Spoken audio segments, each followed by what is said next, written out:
प्रदेश के अंदर Covid test कर चुका है। इसके साथ ही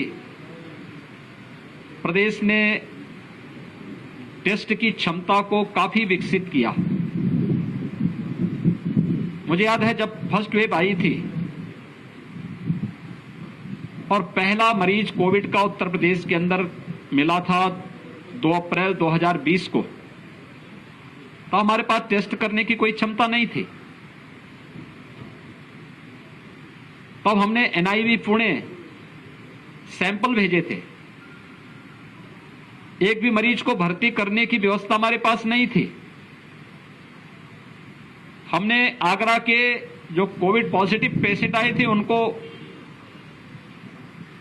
सफदरजंग हॉस्पिटल दिल्ली हमें भेजना पड़ा था, लेकिन आज उत्तर प्रदेश 3 लाख से अधिक टेस्ट प्रतिदिन कर रहा है। और मुझे आप सबको बताते हुए संतोष की अनुभूति हो रही है कि पिछले 24 घंटे के अंदर उत्तर प्रदेश में 3,26,000 से अधिक टेस्ट हुए हैं।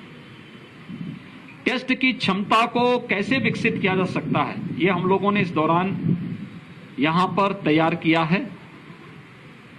ऐसे ही आईसीयू और आइसोलेशन बेड्स की क्षमता फर्स्ट वेव से पहले हमारे पास नहीं थी।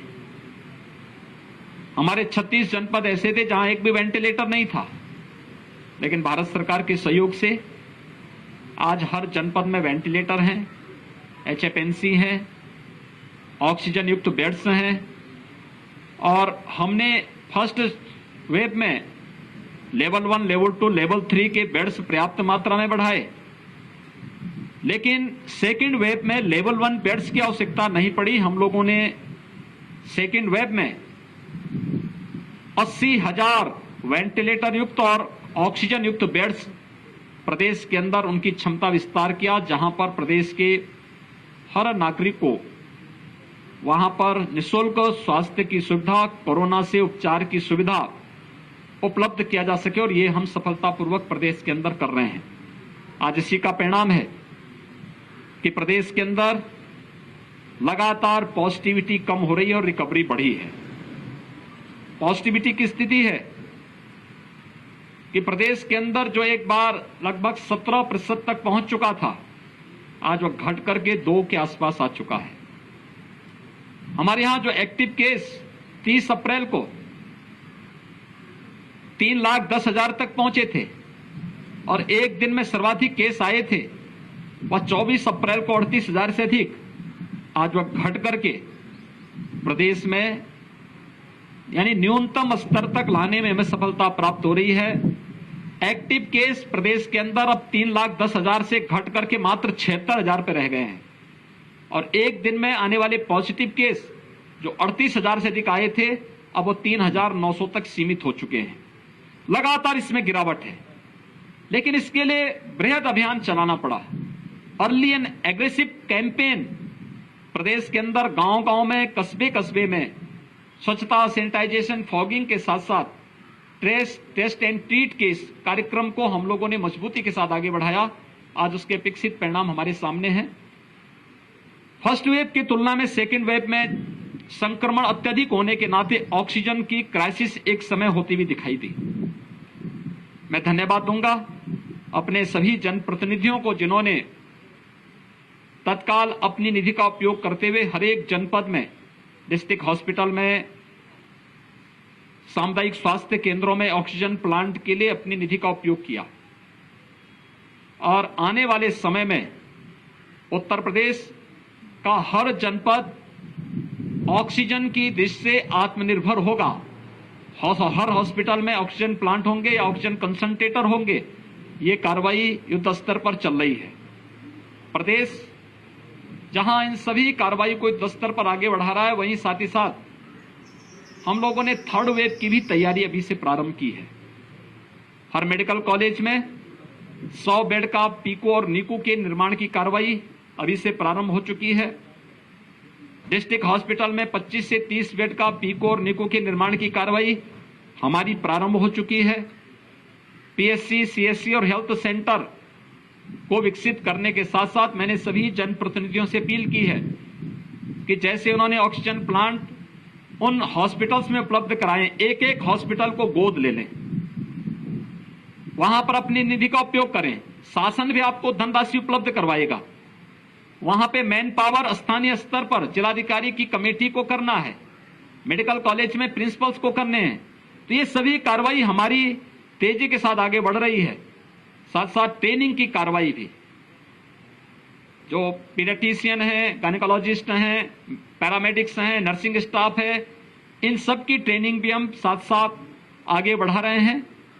सरकार ने यह भी तय किया है कि हमने 45 से ऊपर सभी लोगों को भारत सरकार निःशुल्क वैक्सीन दे रही है। यह वैक्सीनेशन का कार्यक्रम युद्ध स्तर पर हर एक जनपद में प्रारंभ हुआ है। 18 से 44 वर्ष की उम्र के लोगों को प्रदेश सरकार वैक्सीन लेकर के और उन लोगों को वैक्सीन फ्री में उपलब्ध करा रही है। अब तक हम 23 जनपदों में 18 से 44 वर्ष की उम्र के लोगों को वैक्सीन दे रहे थे। 1 जून से सभी 75 जनपदों में हम वैक्सीन 18 से 44 वर्ष की उम्र के प्रत्येक व्यक्ति को उपलब्ध करवाएंगे। हमने इसमें प्राथमिकताएं तय की हैं।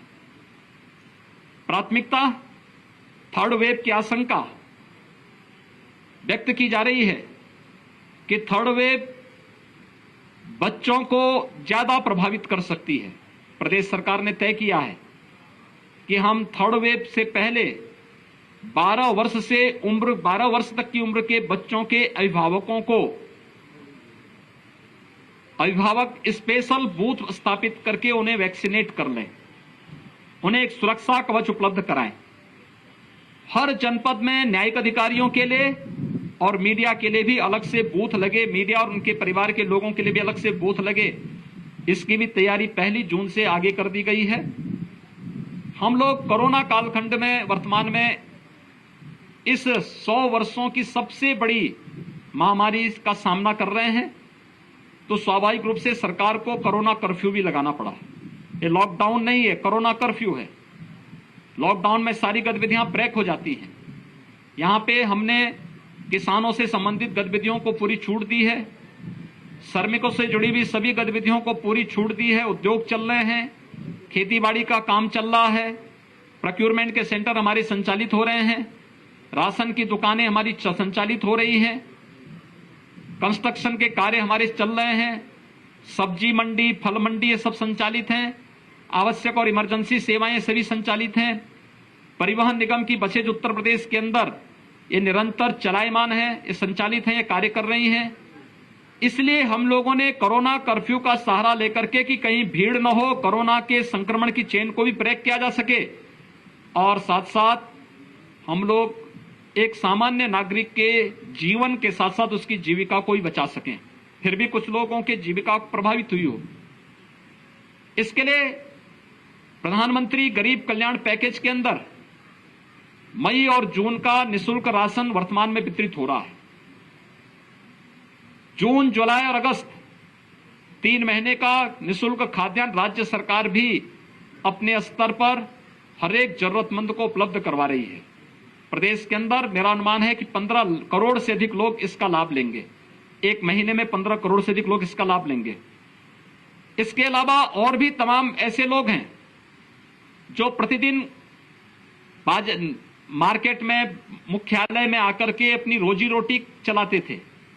उन लोगों के लिए जो प्रतिदिन कमाते खाते थे, किसी रेस्टोरेंट होटल में भोजन पा लेते थे, उनकी जीविका प्रभावित हुई है। होटल रेस्टोरेंट बंद चल रहे हैं। हर जनपद में कम्युनिटी किचन संचालित किए जा रहे हैं।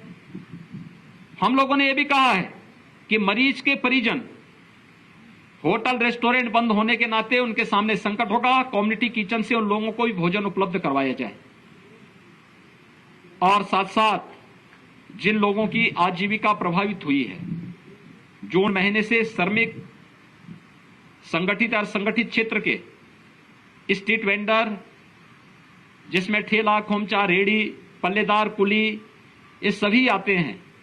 इसके साथ धोबी, नाव, मोची, माली, ये जो भी कैटेगरी है जिनकी आजीविका प्रभावित होती है या हुई है, इन लोगों को भरण पोषण भत्ता भी सरकार के स्तर पर उपलब्ध करवाने की तैयारी की गई है। गोंडा जनपद में भी और कमिश्नरी में भी सेकेंड वेव का सफलतापूर्वक मुकाबला किया गया। पॉजिटिविटी रेट यहां पर लगातार नीचे गई है। रिकवरी रेट स्टेट एवरेज के ही अनुसार यहां पर अच्छी ढंग से आगे बढ़ रही है। हमारा विश्वास है कि जो टीम यहां पर जनप्रतिनिधियों के मार्गदर्शन में प्रशासन, स्वास्थ्य विभाग, कोरोना वॉरियर्स, जनता जनार्दन इन सबके सहयोग से कार्य कर रही है, बेहतर तरीके से लोग कोरोना का मुकाबला करते हुए दिखाई दे रहे हैं और उसके परिणाम भी सामने आ रहे हैं। आप सबसे मेरी अपील है, हम 100 वर्षों की सबसे बड़ी महामारी का सामना कर रहे हैं। हमारे सामने परिणाम तो अच्छे दिखाई दे रहे हैं, संतोषप्रद हैं, लेकिन अभी लापरवाही नहीं करनी है। हर एक व्यक्ति को हम इस बात के लिए तैयार करें, हाई रिस्क कैटेगरी के लोग बाहर न निकलें। शेष अन्य लोगों को अगर बाहर निकलना ही हो तो ये मास्क जरूर पहने, 2 गज की दूरी का पालन जरूर करें, वैक्सीन जरूर ले, टेस्ट कराने से भी ना भागें और वैक्सीन लगाने से भी ना भागें। टेस्ट उन्हें समय पर स्वास्थ्य की सुविधा उपलब्ध करवाएगा और वैक्सीन उन्हें सुरक्षा कवच उपलब्ध करवाएगा। आप सब इस जागरूकता के अभियान के साथ जुड़ेंगे, इसके अपेक्षित परिणाम आएंगे। धन्यवाद जी।